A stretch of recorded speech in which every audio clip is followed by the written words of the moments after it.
Oi pessoal, tudo bem com vocês? A gente vai ler Levítico capítulo 19. Antes de começar, queria pedir para você que está assistindo pelo canal do YouTube, se inscreve no canal. Você que está assistindo pela página do Face, segue a página para vocês não perderem nenhum vídeo e seguirem comigo nessa jornada de leitura da Bíblia. Amém? Gente, no vídeo passado, no capítulo 18, a gente viu que seria uma série de 3 capítulos falando sobre as leis da santidade, Então o povo deveria ser santo, assim como Deus é santo. Amém? Vamos começar então a leitura. Disse o Senhor a Moisés: Fala a toda a congregação dos filhos de Israel e dize-lhes: Sede santos, porque eu, o Senhor, vosso Deus, sou santo. O livro de Levítico, ele nos ressalva muito a santidade de Deus, E a santidade não é um atributo de Deus, mas sim a sua natureza. Santidade se refere àquilo que Deus é e àquilo que foi feito santo por Ele. Então, portanto, não existe santidade fora de Deus. Então, o motivo e a inspiração para a obediência, tudo isso que a gente está vendo aqui, devia ser sim a santidade de Deus. Então, o povo hebreu ele devia medir a sua própria santidade pela santidade de Deus, amém? Os hebreus e nós também, devemos obedecer a palavra de Deus, nessa palavra viva e que é mais afiada que uma espada de 2 gumes, que traz renovo, traz transformação, para que cada dia mais a gente possa nos separar das coisas do mundo e parecer mais e mais com Jesus. Então nós somos separados, nós somos escolhidos e a gente não deve andar igual ao mundo anda, a gente deve andar de acordo com a santidade de Deus, amém? Cada um temerá a sua mãe e o seu pai, e guardará os meus sábados. Eu sou o Senhor, o vosso Deus. Então, esse aqui é um dos 10 mandamentos, aqui honrará pai e mãe. Então, se uma criança, gente, desde pequena, ela vem sendo ensinada a respeito, a honrar os pais, a saber cada vez mais do Senhor, dificilmente, quando ela crescer, ela vai se afastar, desses princípios que foram colocados nela quando ela era criança. Então, a gente deve realmente, focar nisso com as nossas crianças, para que elas não se afastem dos caminhos de Deus. Apesar das influências do mundo afora, elas vão estar firmadas desde cedo no princípio de Deus. Amém? E guardar o sábado, é realmente separar um dia para o Senhor, para o louvar, para dedicar completamente esse dia a Ele, para adorá-lo e reconhecer, sim, que tudo que a gente tem e tudo que a gente é por causa dele. Amém? Não vos voltareis para os ídolos, nem fareis para vós deuses de fundição. Eu sou o Senhor, o vosso Deus. Então aqui é realmente uma ordem para eles não se achegarem aos ídolos. Isso iria sim fazer uma distinção, uma separação entre eles e todas as nações que estariam em volta deles. Porque tanto os egípcios quanto os cananeus e também os outros povos que seriam vizinhos dele lá na Terra Prometida adoravam a imagens. Quando oferecerdes sacrifício de ofertas pacíficas ao Senhor, oferecerei-o de modo que sejais aceito. Então isso significa que o repartir o pão para lembrar o Senhor deve ser feito de uma forma que seja aceitável a Ele, O desfrutar de Cristo como uma oferta pacífica é fazer isso segundo o coração de Deus, Segundo aquilo que Ele nos designou, que Ele nos ensinou como devíamos proceder, e não segundo o nosso entendimento ou segundo as nossas vontades. Então, sempre lembrando que as 4 ofertas que foram ditas pra gente lá em Levítico 16, elas têm um resultado, e esse resultado é a oferta pacífica, é ter paz com Deus através de Cristo, amém? Sabe, um culto, gente, ele não deve ser feito para agradar a nós mesmos, Mas sim para agradar a Deus. Nós devemos nos oferecer, como um sacrifício santo e aceitável para Deus, Ele precisa nos aceitar. E tudo que a gente faz, na presença do Senhor, para que possa subir com um cheiro suave, a gente deve fazer em nome de Jesus, Porque Ele é a fragrância suave que agrada e satisfaz a Deus. Amém? No dia em que oferecerdes e no dia seguinte se comerá. O que sobrar no 3º dia será queimado com fogo. Então isso significa que a nossa comunhão com os nossos irmãos e a nossa comunhão também com Deus deve ser mantido fresca, Então, Cristo, como essa oferta de paz, para a nossa comunhão e também para a comunhão com os nossos irmãos, deve ser uma coisa fresca, assim, né? Não passada, vamos dizer assim. Se alguma coisa dele for comida ao terceiro dia, é abominação, não será aceita. Isso significa que toda comunhão nada legal uns com os outros e também entre nós e Deus não é apenas inaceitável para ele, mas é odiado por ele. Então, a mesa do Senhor, o desfrutar da comunhão com ele, não deve ser feito sem frescor, precisa de uma nova lavagem, precisa de um banho da palavra, né, do Espírito, a fim de se lembrar do Senhor de uma maneira renovada, né, para a gente desfrutar dele cada vez de uma maneira nova. A palavra dele já nos diz que a cada manhã a misericórdia dele sobre nós é renovada. Amém? Qualquer que o comer lavará sobre si a sua iniquidade, porque profanou o que foi consagrado ao Senhor. Por isso será eliminado do seu povo. Então isso significa que quem participa desse tipo de comunhão deficiente é culpado por ter desprezado as coisas sagradas de Deus e não terá parte na comunhão com o povo de Deus. Sempre que a gente tem duas escolhas e que nós escolhemos as coisas que não são de Deus, nós estamos virando as costas para as coisas que são dele. Um exemplo disso é lá no Jardim do Éden, né? Antes de Adão e Eva comerem o fruto da árvore do conhecimento do bem e do mal, eles primeiro viraram as costas, né, para a árvore da vida.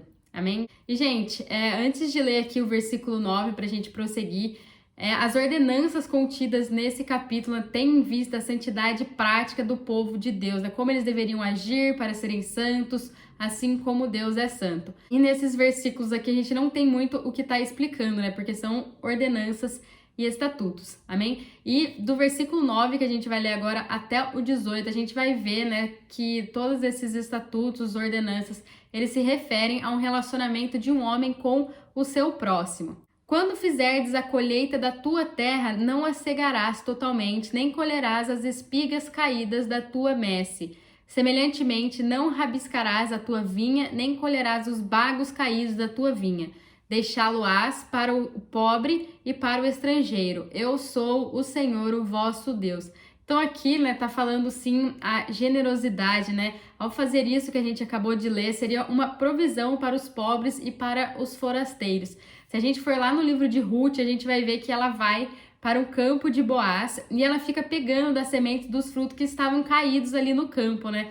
Que quando os servos de Boaz estavam colhendo, né, toda a plantação dele, as sementes e tudo aquilo que caía no chão, eles não deveriam pegar, porque aquilo estava destinado àqueles que necessitavam, né? Então Ruth, como uma estrangeira naquela terra, ela pegava dessas sementes para sustentar ela e a sua sogra Noemi. Não furtareis, não mentireis, não vos defraudeis uns aos outros, não jurareis falsamente pelo meu nome, pois profanareis o nome do vosso Deus. Eu sou o Senhor. Esses versículos falam das coisas que o povo não deveria fazer, né? Porque sairia totalmente dos princípios de Deus, de quem ele é. Então, sabe, a lei que uma pessoa faz mostra exatamente quem ela é. Por isso, Deus, ao apresentar essas leis para o seu povo, ele está mostrando e falando assim, olha, eu sou justo, eu sou generoso, eu sou verdade, eu sou honesto, eu sou santo. Então, essa aqui é a minha natureza e vocês devem se espelhar em mim. Então, esses versículos falam da honestidade, né, da verdade com que o povo deveria agir com relação ao seu próximo. Amém? Não oprirás o teu próximo, nem o roubarás. O salário do operário não ficará em teu poder até o dia seguinte. Não amaldiçoarás o surdo, nem porás tropeço diante do cego, mas temerás a teu Deus. Eu sou o Senhor. Não farás injustiça no juízo. Não favorecerás ao pobre, nem serás complacente com o poderoso, mas com justiça julgará o teu próximo. Esses versículos aqui estão nos falando sobre a justiça, né? Que a gente vê que nesse mundo aqui a justiça está totalmente deturpada, né? A gente vê sim uma diferenciação entre fazer justiça em relação ao rico, em relação ao pobre, mas a justiça de Deus não é assim, né? Todos são iguais, independentes de qualquer coisa. Amém? Não propagarás mexericos no meio do teu povo, não conspirarás contra a vida do teu próximo. Eu sou o Senhor. Não odiarás o teu irmão no teu coração, mas repreenderás o teu próximo e não levarás sobre ti pecado por causa dele. Então aqui a gente não deve odiar o nosso irmão, mas a gente deve sim repreendê-lo quando a gente vê que ele está fazendo uma coisa errada, não julgando, mas sim tentando ajudar para que ele se volte novamente para os caminhos do Senhor. Não te vingarás, nem guardarás ira contra os filhos do teu povo, mas amarás o teu próximo como a ti mesmo. Eu sou o Senhor. Então aqui nos fala sobre a boa vontade, né, e sobre o amor para com o teu próximo. Amarás o teu próximo como a ti mesmo. A gente viu que Jesus nos fala nessa frase apontando como sendo o segundo maior dos mandamentos. Se a gente for realmente nos aprofundar, né, nesse estudo da palavra, a gente vai ver que os mesmos avisos e as mesmas orientações que tem aqui presente são falados nas epístolas de Paulo, né, como uma orientação daquilo que a gente deve fazer, de como a gente deve agir para cada vez mais sermos santos e parecidos com Deus. As ordenanças precisarem ser faladas, né? Porque isso realmente prova que a nossa natureza não foi aperfeiçoada ao longo do tempo, porque a lei ela não consegue aperfeiçoar ninguém, ela somente mostra quem Deus é e o quão afastado nós estamos de Deus. Então a lei, ao tentar nos salvar, ela nos aleja, né? Assim como a ama de Mefibosete fez com ele. Então, por isso, nós precisamos desesperadamente da graça de Cristo, porque somente Ele pode nos aperfeiçoar, nos salvar, nos purificar e nos transformar. Amém? Guardarás os meus estatutos. Não permitirás que os teus animais se acasalem com as espécies diferentes. Não semearás no teu campo duas espécies de semente.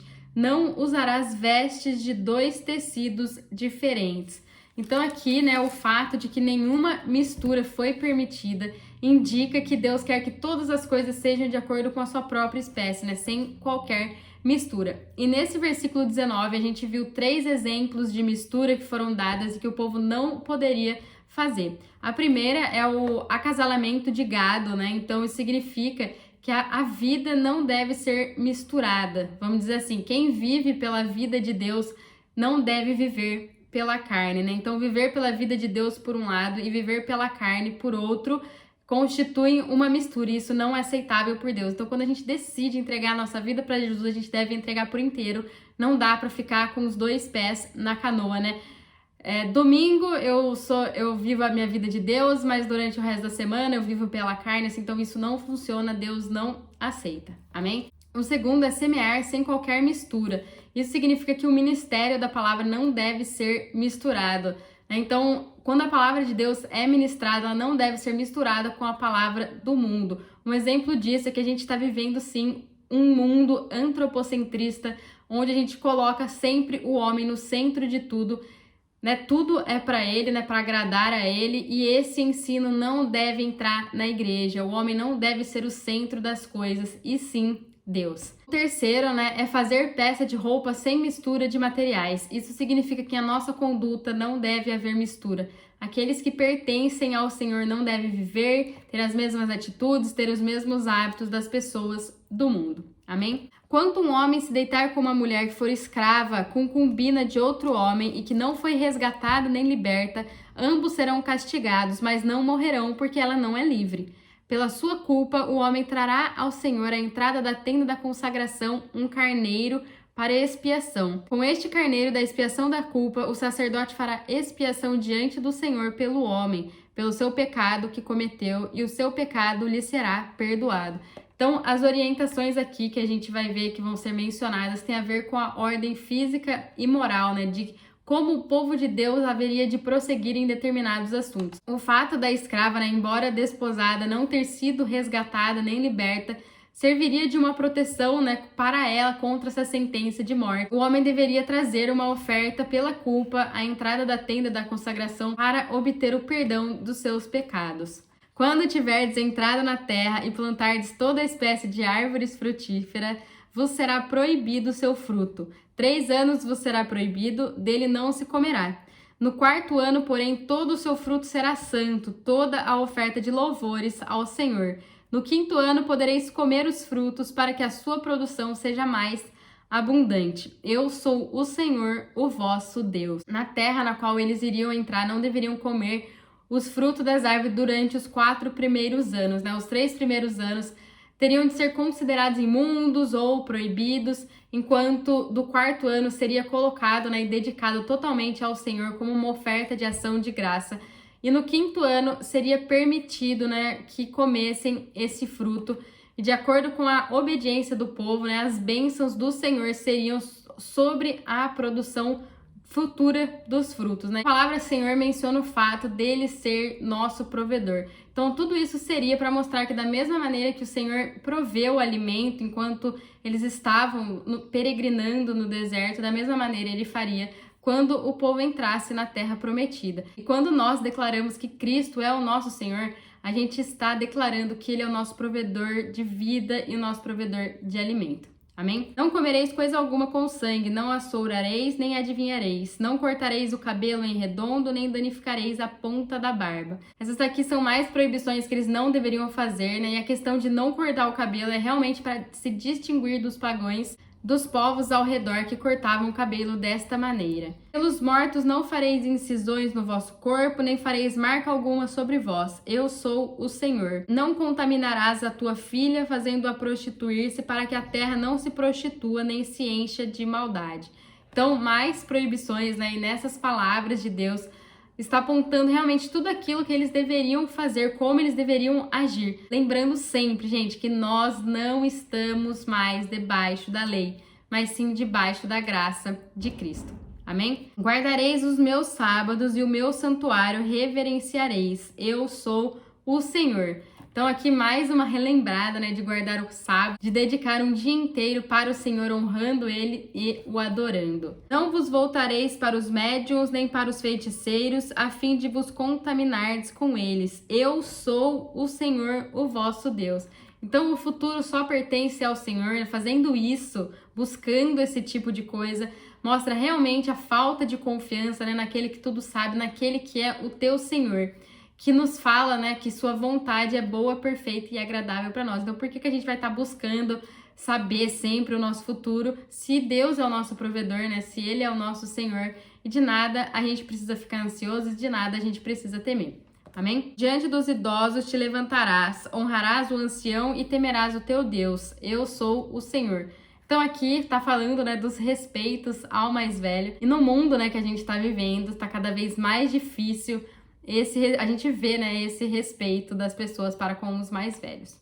Se o estrangeiro peregrinar na vossa terra, não oprimireis, como natural, entre vós será o estrangeiro que peregrina conosco. Deverás amá-lo como vós mesmos, pois fostes estrangeiros na terra do Egito. Eu sou o Senhor, o vosso Deus.